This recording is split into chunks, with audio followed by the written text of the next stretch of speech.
Assalamualaikum warahmatullahi wabarakatuh.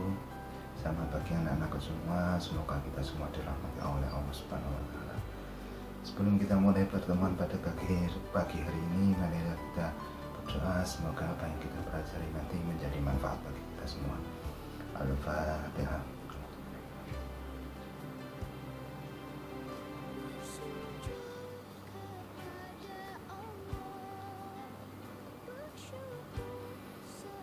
Pagi hari ini kita akan membahas materi terakhir dari bab pertama, yakni tentang sujud syukur. Baiklah, mari kita saksikan video pembelajaran yang telah saya siapkan.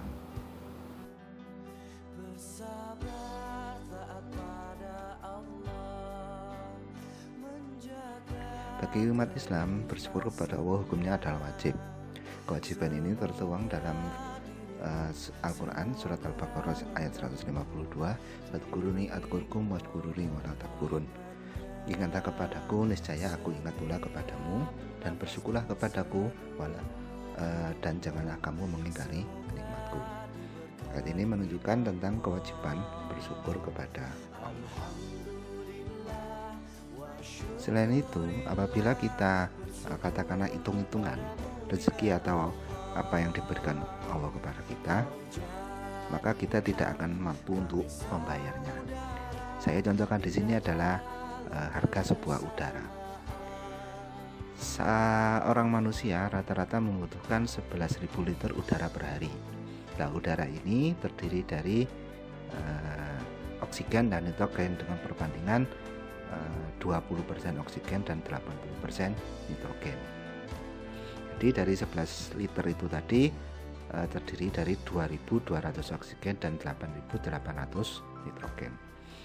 Bila kemudian harga 1 liter oksigen adalah 25.000 dikali kebutuhan 2.200, maka nominalnya adalah 5.500.000. Sedangkan bila harga nitrogen 1 liter adalah 8.000 dikalikan kebutuhan yaitu 8.800, maka nominalnya adalah 70.400.000. Ketika kita tambahkan jadi harga 11.000 liter udara yang dibutuhkan satu hari itu adalah sebesar 75.900.000 rupiah.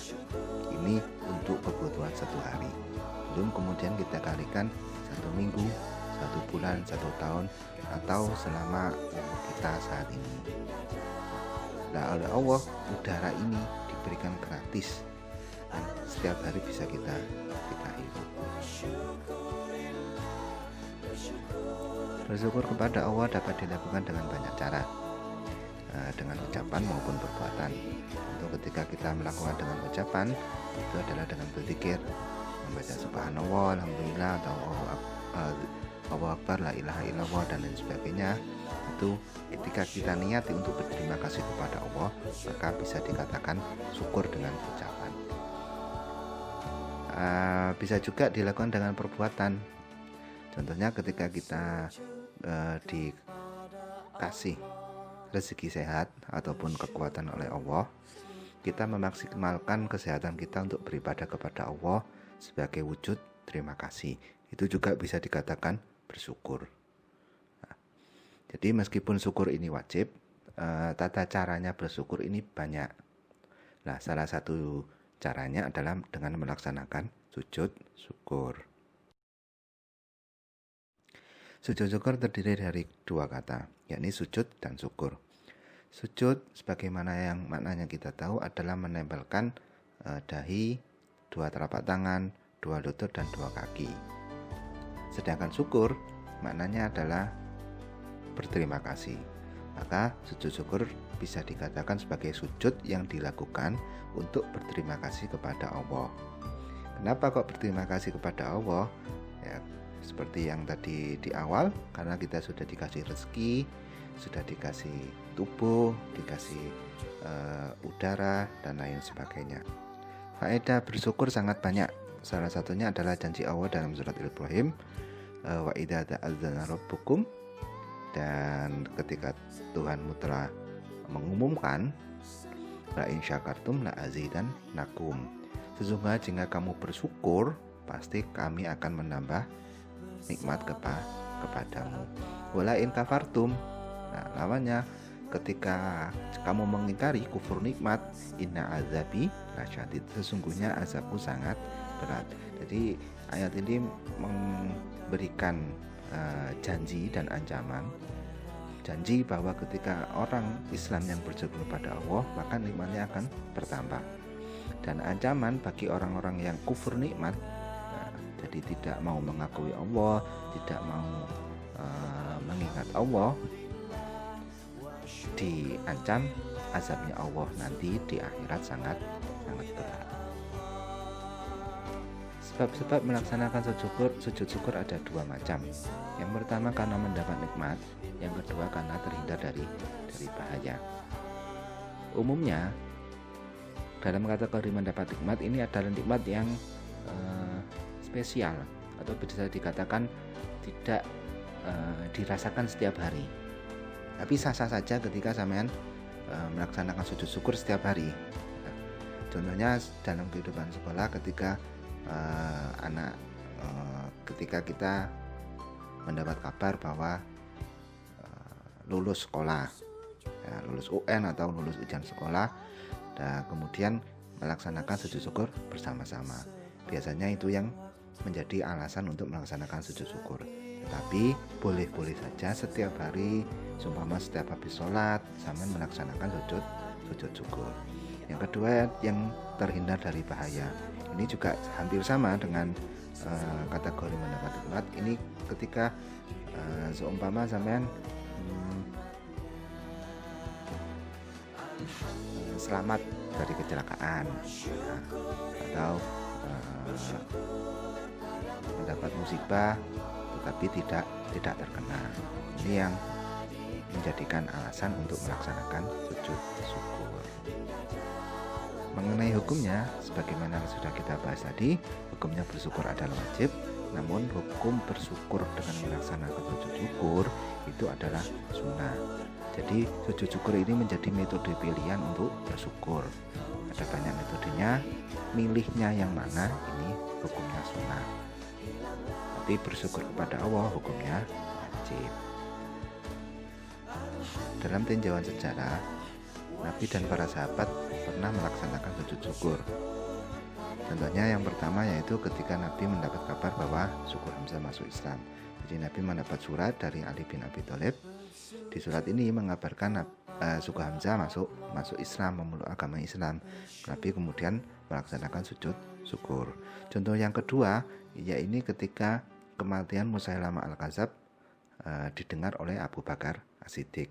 Seperti yang kita tahu, Musailamah Al-Kadzab adalah seorang nabi palsu.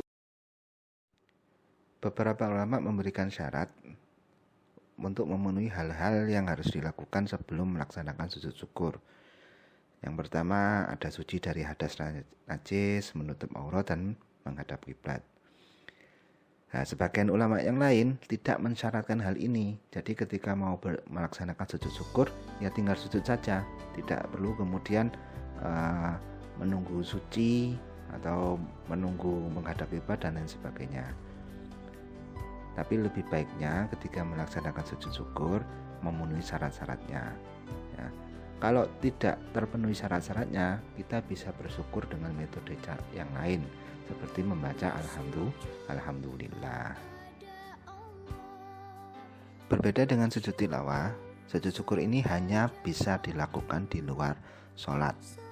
Adapun tata caranya yaitu pertama, niat dalam hati, kemudian takbiratul ihram dengan mengangkat kedua tangan. Niatnya untuk melaksanakan sujud syukur adalah nawaitu sujud syukri lillahi ta'ala. Setelah itu dalam posisi berdiri, jadi ya posisi berdiri seperti dalam sholat, ini melakukan takbir untuk sujud tanpa mengangkat kedua tangan. Nah, ketika sujud ini kita membaca doanya. Sebenarnya doa untuk sujud syukur ini bebas. Sampean boleh membaca doa seperti doanya sujud dalam sholat, subhana rabbiyal a'la wa bihamdi, itu boleh. Atau sampean boleh juga membaca zikir Mama alhamdulillah, alhamdulillah, alhamdulillah, itu juga boleh. Tapi umumnya para ulama menyamakan doanya sujud syukur ini dengan doa sujud tilawah. Ini membaca sajadah wajhihi alladzi khalaqahu wa sawwarahu wa saqqa sam'ahu wa basarahu bihaulihi wa quwwatihi fatabarakallahu ahsanul khaliqin. Setelah membaca doanya, kemudian takbir untuk duduk. Duduknya ini dalam posisi iftirosi, yakni seperti duduk di antara dua sujud.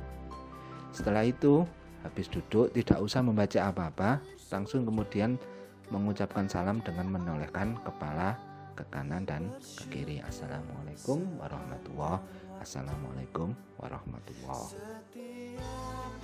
Adapun persamaan sujud sahwi dan sujud syukur, ada satu persamaan, yaitu hukumnya sunnah. Sedangkan perbedaan antara sujud sahwi dan sujud syukur ada tiga hal, yakni niatnya. Jadi seperti kita tahu, sujud sahwi niatnya untuk karena lupa gerakan atau lupa melakukan sunnah apa dalam sholat. Sedangkan sujud syukur niatnya untuk berterima kasih kepada Allah. Yang kedua, waktu pelaksanaannya, sujud sahwi bisa dilaksanakan di dalam sholat dan di luar sholat, yakni sebelum salam dan sesudah salam. Sedangkan sujud syukur hanya bisa dilakukan di luar sholat. Yang ketiga, yaitu tata caranya.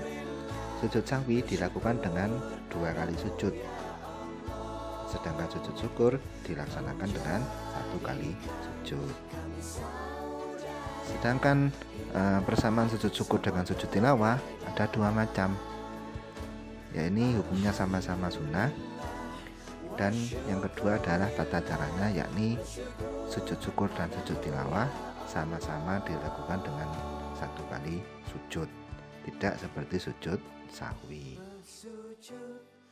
Adapun perbedaan antara sujud syukur dan sujud tilawah, yang pertama yang membedakan adalah niatnya, yakni sujud tilawah karena membaca atau mendengar ayat sajadah. Sedangkan untuk yang kedua, yakni waktu pelaksanaannya, sujud tilawah bisa dilaksanakan di dalam dan di luar sholat, sedangkan sujud syukur hanya bisa dilaksanakan di luar sholat. Wallahu a'lam bishawab. Jadi bisa disimpulkan bahwa sujud syukur adalah sujud yang dilakukan karena berterima kasih kepada Allah. Hukumnya sunnah, dilakukan hanya di luar sholat, tidak boleh dilakukan di dalam sholat, dengan cara 1 kali sujud. Memang umumnya dilakukan dengan cara berdiri, posisi awalnya seperti yang telah kita saksikan tadi, niat, kemudian takbir, kemudian berdiri posisi dalam sholat, kemudian sujud, duduk, dan salam. Tapi bisa juga sujud syukur ini dilakukan dengan cara posisi awal duduk. Jadi seumpama sampai setelah sholat, kemudian wiridan, kau ingin melakukan sujud syukur, langsung saja, nggak usah berdiri, langsung saja sampai niat dalam hati, nah itu sujud syukur lillahi ta'ala, Allahu Akbar, langsung sujud. Jadi nggak usah takbiratul ihram, langsung sujud, kemudian baca doanya tadi, sajadah wajhihi alladzi khalaqahu wa sawwarahu wa saqqa sam'ahu wa basarahu bihaulihi wa quwwatihi fatabarakallahu ahsanul khaliqin. Habis itu duduk, takbir, duduk, kemudian diakhiri dengan salam. Jadi itu yang bisa saya sampaikan tentang materi sujud syukur. Jangan lupa mulai hari ini ada penilaian keterampilan. Sampean bisa cek di halaman tugas. Itu nanti tugasnya adalah untuk membuat video tentang tata cara dan doanya sujud sahwi, sujud tilawah, dan sujud syukur. Dan minggu depan kita akan melakukan ulangan harian, penilaian harian untuk bab yang pertama, yakni bab sujud sahwi, sujud tilawah, dan sujud syukur. Demikian yang bisa saya sampaikan. Marilah kita tutup dengan berdoa bersama-sama. Semoga apa yang kita pelajari tadi menjadi manfaat bagi kita semua, dan semoga dosa-dosa orang tua kita diampuni oleh Allah Subhanahu wa Ta'ala. Rabbi fa'na bibarakatihim wahdinal husna bi hurmatihim wa amitna fi tariqatihim wa mu'afati minal fitan. Al-Fatihah.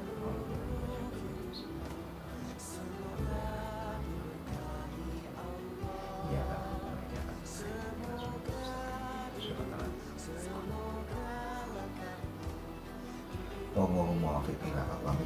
Wassalamualaikum warahmatullahi wabarakatuh.